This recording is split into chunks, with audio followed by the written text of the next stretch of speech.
Assalamualaikum warahmatullahi wabarakatuh. Selamat pagi anak-anak CLC Sungai Balung semuanya, khususnya kelas 9.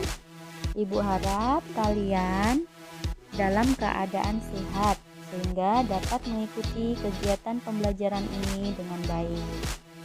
Nah, pada pertemuan pertama kita untuk mata pelajaran IPA kelas 9 itu kita akan mempelajari sistem reproduksi pada manusia. Kompetensi dasar pada pelajaran ini adalah untuk pengetahuan kalian diharapkan mampu menghubungkan sistem reproduksi pada manusia dan gangguan pada sistem reproduksi dengan penerapan pola hidup yang menunjang kesehatan reproduksi. Yang keterampilannya kalian diharapkan dapat menyajikan hasil penelusuran informasi dari berbagai sumber terkait upaya pencegahan gangguan pada organ reproduksi. Nah, pada pertemuan kali ini untuk yang pertama, tujuan pembelajaran kita adalah mengidentifikasi fungsi bagian-bagian reproduksi pada manusia. Semua organisme memiliki rentang waktu yang terbatas, sehingga untuk mempertahankan kelangsungan hidup, memperbanyak dan mempertahankan jenisnya, maka diperlukanlah penerus atau keturunan.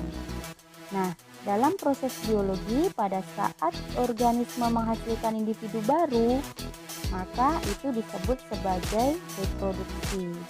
Jadi untuk sistem reproduksi itu sendiri nanti akan dibagi menjadi dua, yaitu reproduksi pada pria dan pada wanita. Untuk yang pertama kita bahas sistem reproduksi pada pria. Sistem reproduksi pada pria ini fungsinya adalah menghasilkan sel kelamin jantan atau yang disebut dengan sperma. Untuk sistem reproduksi pada pria itu terdiri dari sepasang testis, saluran-saluran kelamin, kelenjar tambahan, dan juga penis. Nah, ada 10 penyusun sistem reproduksi pada pria. Yang pertama yaitu uretra. Untuk uretra ini pada sistem ekskresi fungsinya adalah untuk pengeluaran urin. Nah, sedangkan pada sistem reproduksi fungsi dari uretra itu adalah selain sebagai saluran urin juga sebagai saluran sperma. Jadi ada dua fungsi dari uretra. Kemudian yang selanjutnya yang nomor 2 itu ada penis. Nah, untuk penis itu fungsinya adalah sebagai alat kopulasi atau persetubuhan. Kopulasi adalah penyimpanan sperma dari alat kelamin jantan ke alat kelamin betina. Untuk yang selanjutnya adalah skrotum. Nah, skrotum ini adalah sebuah struktur yang berupa kantong yang terdiri atas kulit tanpa lemak subkutan dan berisi sedikit saluran otot. Fungsi dari skrotum ini adalah menjaga suhu testis agar sesuai untuk memproduksi sperma. Jadi skrotum dapat naik dan turun untuk menjaga suhu testis agar selalu optimum ya. Selanjutnya, penyusun yang keempat itu adalah testis. Nah, fungsi dari testis ini adalah sebagai tempat pembentukan sperma atau spermatogenesis dan juga hormon testosteron. Untuk testis ini ada berjumlah sepasang, bentuknya bulat telur dan terdapat pada skrotum. Selanjutnya yang nomor 5 adalah vas deferens. Nah, vas deferens ini adalah saluran dari bagian bawah epididymis yang mengarah ke atas, kemudian melingkar dan salah satu ujungnya berakhir pada kelenjar prostat. Fungsi dari vas deferens ini adalah untuk menyalurkan sperma menuju kantong sperma. Penyusun yang nomor 6 adalah epididymis. Epididymis ini adalah organ kecil seperti tabung sempit yang sangat panjang dan berliku-liku, melekat di belakang testis. Fungsi dari epididymis ini adalah sebagai tempat pematangan sperma yang lebih lanjut dan juga sebagai tempat penyimpanan sperma sementara. Jadi dari epididymis, sperma masuk ke dalam saluran vas deferens menuju kantong sperma atau vesicula seminalis. Untuk yang nomor 7 itu adalah kelenjar Cowper, atau nama lain dari kelenjar Cowper ini adalah kelenjar bulboretral, yang fungsinya adalah menghasilkan lendir untuk mendukung kehidupan sperma.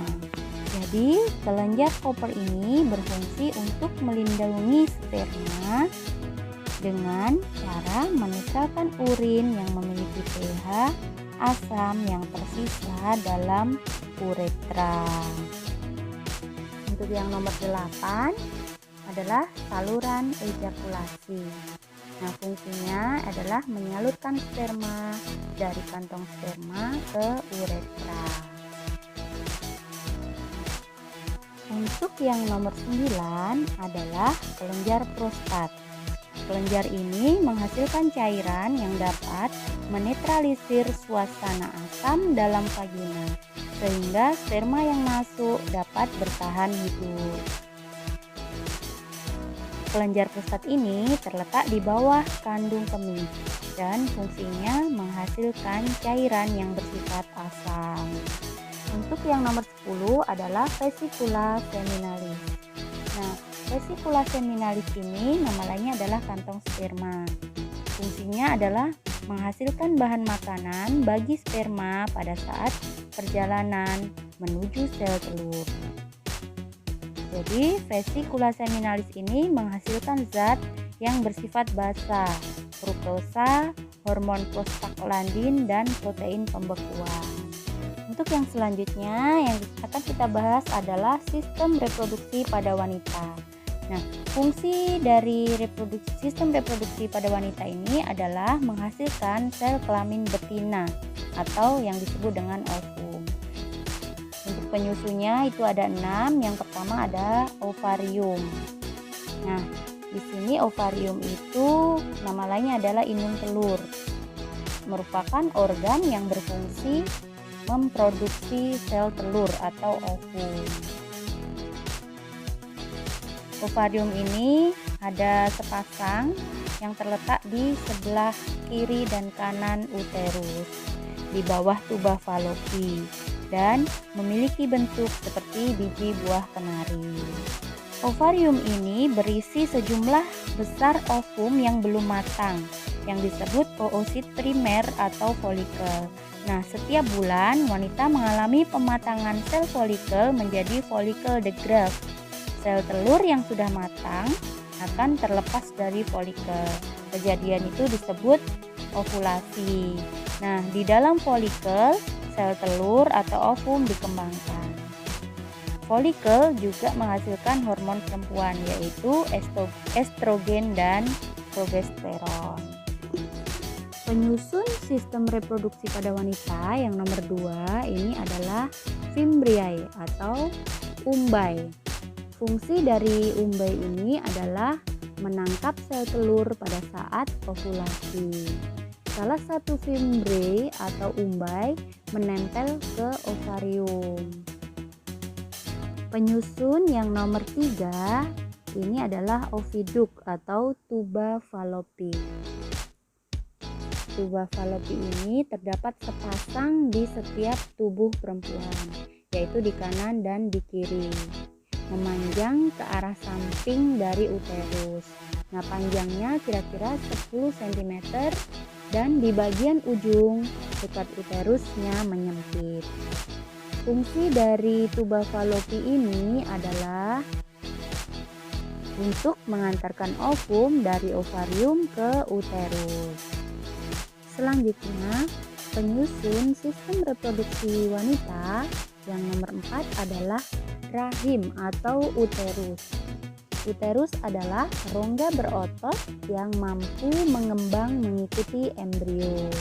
Di bagian bawah, uterus menyatu dengan vagina dan bagian atasnya menyatu dengan tuba falopi.